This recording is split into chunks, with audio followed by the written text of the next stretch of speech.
Hello everyone, আমি সোনাই। সবাই কেমন আছেন?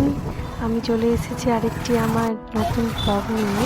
রাতে বিকেলে বসেছিলাম, বসে বসে ভাবলাম কোথায় ঘুরতে যাওয়া যায়।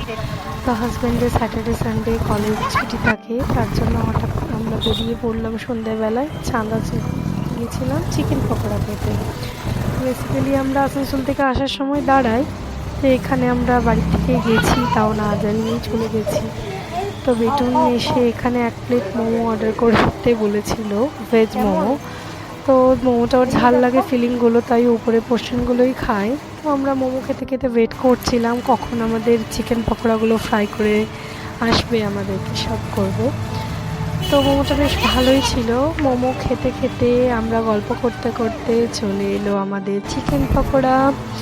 মিঠুনের জন্য আমরা ফুল প্লেট আজকে প্রথমবার অর্ডার করেছিলাম। ও পুরোপুরি খেতে পারে না, কিন্তু এবারেও আস্তে আস্তে একটু করে শিখছে। তো ওটাই বেটুনকে জিজ্ঞেস করছিলাম, কেমন লাগলো তোমার? সে তো বেশ খেতে খেতে গরম মুখে লেগেছে, সেই দিয়ে আঙুল দিয়ে ইশারা করে দেখাচ্ছে ভালো লেগেছে বেশ।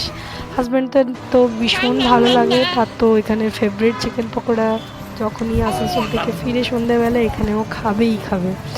আমিও খেয়ে নিলাম, বেশ ক্রাঞ্চি ক্রাঞ্চি ভালো লাগলো।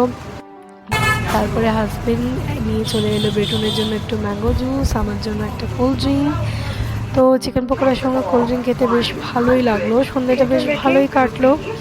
চিকেন পকোড়া খেয়ে শেষ করে এই যে বেটুন উঠছে বাইকে ওর বাবার সঙ্গে। তারপরে আমরা খেয়ে নিয়ে চলে এলাম আবার বাড়ির দিকে। বেশ সুন্দর হাওয়া দিচ্ছিল বাইরে, সন্ধ্যেটা বেশ আমাদের ভালোই কাটলো, একটা ছুটির দিন। আস্তে আস্তে বেটুন ওর বাবার সঙ্গে একটু হাসি মজা করছিল, বলছিল তুমি রাইডারের মতন চালাও। ওর বাবা একটু বাইকের উপর শুয়ে চালাবে, ওর ভীষণ হাসি, সেটা ওর ভীষণ মজা লাগে। বাবাইকে বারবারে করতে বলছিল ওটা। ওই হাসি মজা করতে করতে আমরা বাড়ি চলে এলাম। ব্লগটা কেমন লাগলো জানিও, টাটা।